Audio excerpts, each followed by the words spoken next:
And other than that, I'd never been arrested. I never broke the law.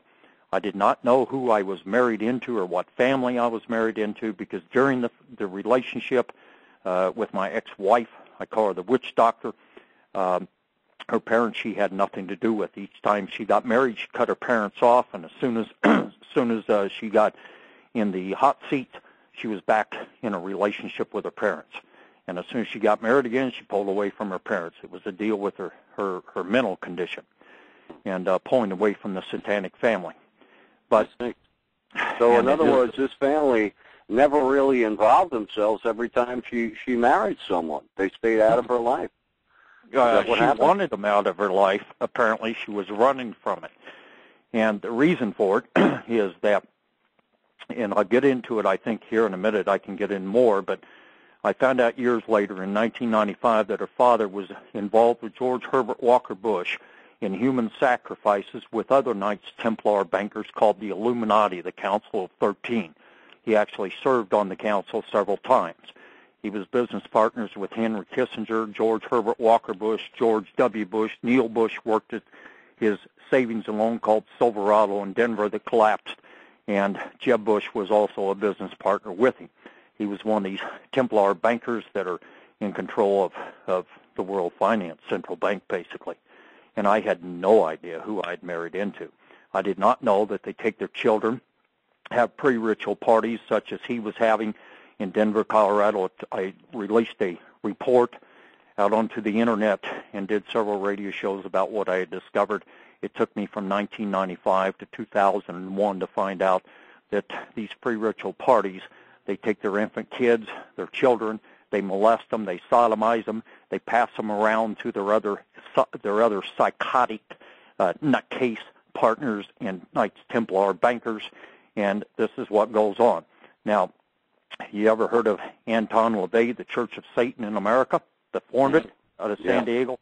His son, Anthony LaVey, did a radio show with me, and Jeremy Floyd on Truth Radio back, I don't know, I think it's been 4 years back.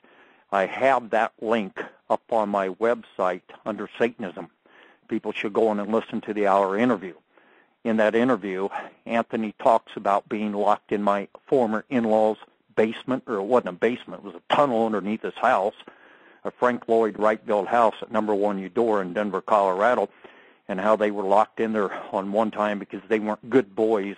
They were being bad boys because they were objecting to the fact of having George Bush and Leonard Millman and Henry Kissinger and the others sodomize them at these pre-ritual parties before they go to the Kimball Castle in Sedalia, Colorado on the summer solstice and the winter solstice, June the 21st and December the 22nd, respectively, and perform human sacrifices on an infant they kidnapped from hospitals around the 4-state region of Colorado there, Kansas, Colorado, New Mexico, and Texas. And someone delivers up the infant, and they kill the infant and drink its blood to Satan, and they gain power and authority from the demonic realm, should we say. I did not know in the 1980s that I'd married into this. I had no idea who these people were. All I know is I was a father. I was concerned about my daughter. I was having nightmares because this woman had just tried to kill my kid. They just terminated my parental rights. Then I discovered that, they bought a judge off, and I'm trying to seek attorneys. They're telling me it cost me $100,000 to $200,000 in cash. They want it up front. They told me if I pay double the amount he did, the $75,000 to the judge, if I pay $150,000, that they had approached the judge, and if I contribute illegally a contribution to the judge of $150,000, she would reestablish, quote unquote, my parental rights. I didn't have $250,000 in cash, which they wanted $100,000 to represent me, and I wasn't into bribing and paying off people. That's the reason in '86 I went to the FBI over it. They didn't. I'm arrested continuously, being pulled over for running stop signs, taken to jail for running a stop sign, having my car impounded, and various things of this nature were going on, and I did not finger it back. And I kept digging, and I kept digging, and I kept my business for remodel and so forth, and I kept digging on these people to find out what Leonard was involved with. Every time I turned over a stone, I became very good at what I'm doing. as far as investigative work, and every time I turned over a stone, there was a snake underneath it reaching out to bite me.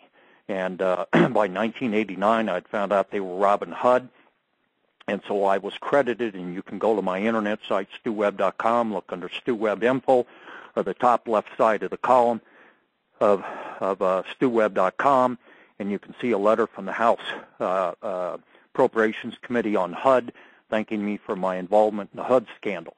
And what it was, the 1989 HUD scandal, I was involved in that and was credited as a federal whistleblower for that. I kept my name out of it. I asked to have my name kept out of it. They wanted me to testify to all my findings. Instead, I just turned it over to them.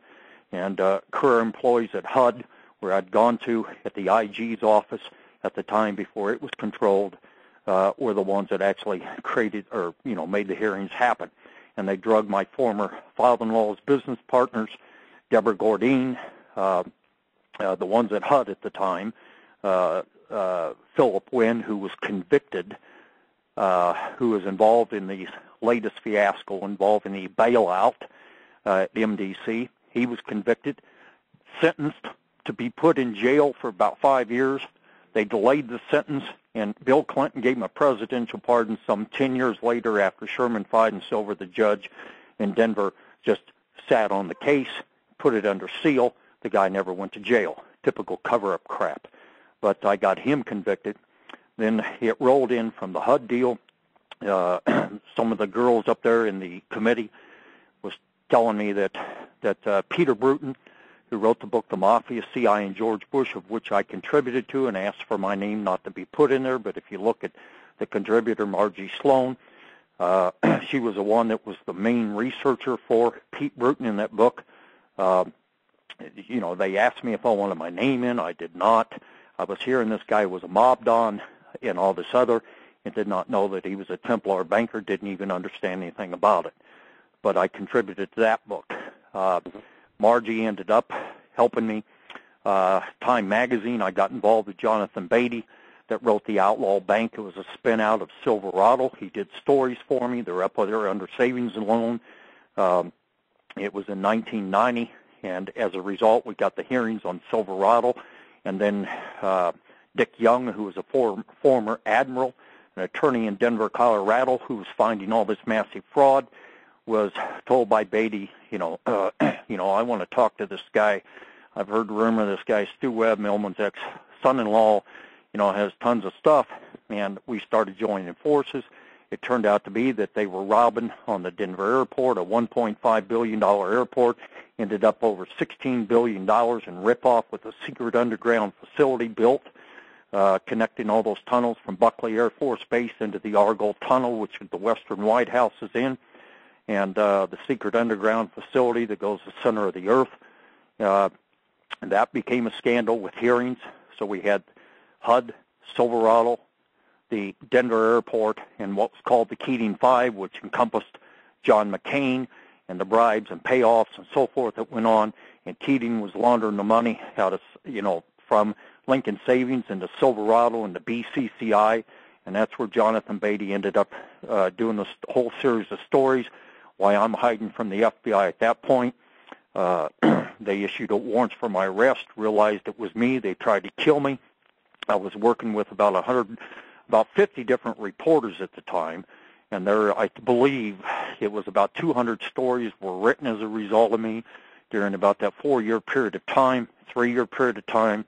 And by 1991, they found out it was me. I was dealing with Danny Casolaro of ABC News. It was digging on the Inslaw scandal that encompassed back to George Bush and Millman and some other intertwining things to deal with the banking and the different things that were going on.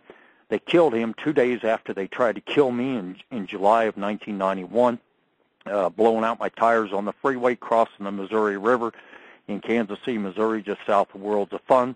The same place, ironically, almost a year to the date, that an IRS investigator who became a whistleblower in Kansas City that were finding what was called zero quad accounts of Silverado and money laundering out of Mena, Arkansas to Silverado, etc.